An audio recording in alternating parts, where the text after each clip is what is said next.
आपने भगवान शिव के भी दर्शन किए, तो आपने कैसी साधना की थी उनको प्राप्त करने की? क्या उनके दर्शन थे?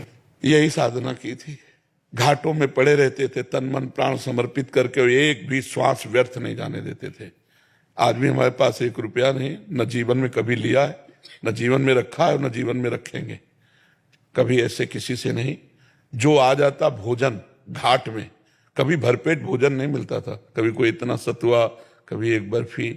अब आज तो भगवान जैसे रख रहे हैं वैसे रह रहे हैं। ऐसा जीवन नहीं था। एक वस्त्र केवल और एक ही लगन कि मैं भगवत साक्षात। अब बचपन से निकले थे, 13 वर्ष की अवस्था, कोई दुख से थोड़े निकले थे कि किसी विपत्ति या दुख या संकट से हम बाबा जी बन गए हो। खूब ज्ञान पूर्वक निकले थे कि मेरा लक्ष्य क्या है, तो उसी लक्ष्य की प्राप्ति के लिए तड़पन रहती है।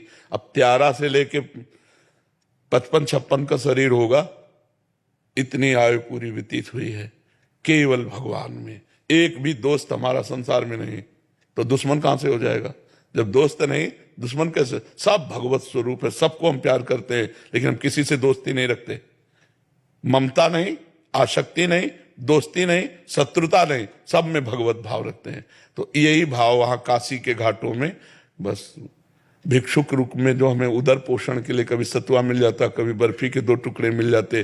रात दिन लगन थी मुझे भगवान की प्राप्ति करनी है। तो जो हम चाह करते हैं भगवान उसकी पूर्ति कर देते हैं।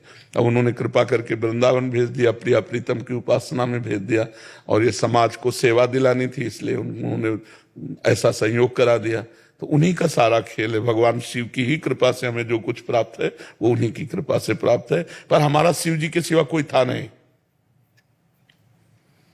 कभी किसी आश्रम नहीं गए, कभी किसी मठ मंदिर में नहीं सोए, घाटों में पड़ के सोना और व्याकुल होकर रोना।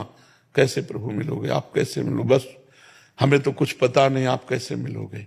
तो वो जब कोई दैन्य होकर के भगवान के लिए निर्जन स्थान पर सेवन करते हुए रोता है, तो ये पुकार भगवान को जाती। भाव बिन सुनी पुकारे मैं कभी सुनता नहीं, और भाव पूरी तो टेर ही करती मुझे लाचार है। भगवान भाव से बस में हो जाते। ये वस्तु ये सब पदार्थ नहीं, केवल भाव चाहिए उनको। तुम भाव से उनको पुकारो, जरूर दर्शन देंगे।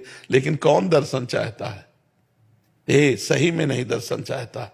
दर्शन चाहने की जब बात आती है ना बच्चा, तो जैसे कोई दिल को मसला करे, शायद इसको ही इश्क कहते हो।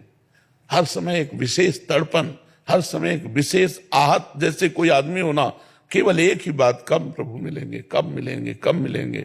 वो अब जैसे आपके माँ है, आपके पिता है, आपके भाई, आपके परिवार है, तो आपको जीवन व्यतीत करना अच्छा लगता है ना। उसकी सोचो जिसने माँ पिता भाई बंधु सब होते हुए छोड़ दिए, ना कोई सुख, ना कोई सुविधा, ना कोई मनोरंजन, और केवल भगवान के लिए। तब वो भगवान की चाहत, भगवान की प्राप्ति की बात आती है।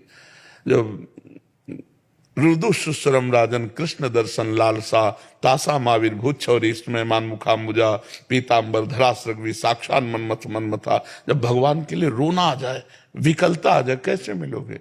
किसके पास जाऊं, किससे कहूं, कैसे आप मिलोगे? वो व्याकुलता, तो भगवान जब व्याकुलता देख